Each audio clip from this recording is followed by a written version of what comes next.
Most people quit their goal not because it's too far away, but because they never learn to enjoy the process of getting there. We're so obsessed with the end result, whether it's a paycheck, it's the grade, or even validation. But here's the thing, if we don't enjoy the process and it's too difficult for us, then what's the point? And even if you do happen to get there, then it won't actually be what you thought it would. So here's the real question. Do you even enjoy the process? If you've ever chased a goal so hard that you totally forgot why you were doing it, then this video is for you, because I will be unpacking the reasons why people decide to quit their goal, even if they are making progress, and how one simple mindset shift could change the way you approach everything in your life. If you're wondering who I am, my name is Abdul, and I made the mistakes that I'm about to share with you throughout the course of my life. Trust me when I say that when you start to enjoy the process, everything becomes a whole lot better. So the first point I want to share with you is that most people chase the results and they hate the process. Now, everyone sets goals for themselves, whether it's getting a good grade, whether it's getting financially stable, or it's getting success in their career. But it is very important to understand that we spend majority of our time trying to achieve the goal, not necessarily goal itself. And if you do hate the process of it, then one of three things is gonna happen. You're gonna either quit it, you're going to burn out, or you're just gonna live a life feeling very frustrated. Now, when I was in school, I really disliked the idea of studying, and it just felt like such a drag, and I never really gave myself a chance to enjoy it, nor did I enjoy the process of doing it. And eventually that led to me not really learning the stuff properly, and I eventually ended up cramming, and my poor grades are the result of the way I lived my school life. And in my opinion, there's not really much point in working towards something if the path to getting there is not enjoyable.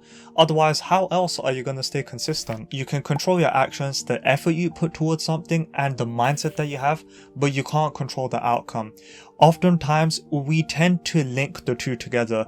We automatically assume that if you've worked really hard for something, then it will result in actually achieving the goal. But that is not a good way to think, because you're basing your happiness on something which is not in your control, the outcome.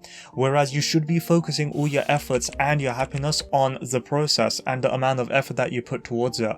And this is very important to distinguish. So honestly, it's better to let go of the obsession over results and really focus your attention on the present moment and how much effort you can put towards your goals. So when I first started to make YouTube videos, I was really obsessed with trying to grow as fast as possible, get as many views as possible, but again, that wasn't a right way of going about it. So recently, when I learned new techniques on how to think of video ideas and also how to implement new video editing skills, then it made the whole process of making videos a lot more exciting again. So by no means am I saying that the goal is not important, it is, but you gotta learn to enjoy the process, and the pressure of succeeding will eventually fade. By placing too much importance on the end result, it can lead to a neglect in health. Now, if you neglect health, then it will cause you to be inconsistent. And if you are inconsistent, then chances are you probably won't have enough energy or health to even achieve the goal in the first place. I want to share an example with you. So when you're sick and you're in bed, what is the first thing that you think about? Chances are it probably won't be the goal, it's all about trying to get better. And that's the thing, in that moment, nothing matters more than you just trying to get back on your feet and start living day to day normally. So it is a reminder that we really shouldn't take our health for granted, and we really should learn to appreciate it while we have it. Enjoying the process doesn't necessarily mean just trying to achieve the goal. It's actually a lifestyle that requires attention in all different aspects of your life equally, including health. Which leads me on to the final point, which is letting time devalue progress. Making progress towards a goal does take a lot of time, and it is not an overnight success. It requires a lot of hard work, a lot of trial and error.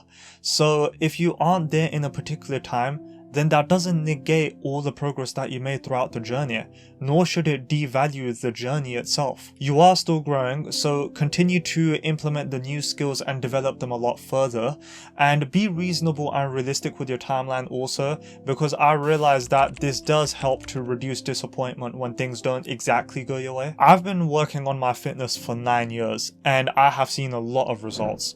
But if I was to be critical, then they're not exactly the results I should have had after 9 years. But here's the thing, does that mean the results I have gotten are worthless? No, it literally just means that I had a different path and things didn't go the way they should have, but that doesn't mean that everything I've achieved till now is just useless. I mean, I'm still very happy with the progress that I have achieved. So this is the mindset that I want you to start adopting as well.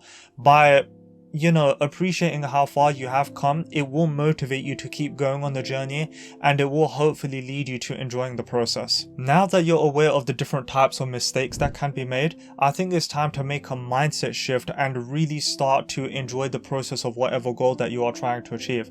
And this is something that I'm consciously trying to implement in my own life as well. I really want you to start reflecting on your own life and look for areas in which you're making these mistakes and start making these changes, otherwise they will impact you.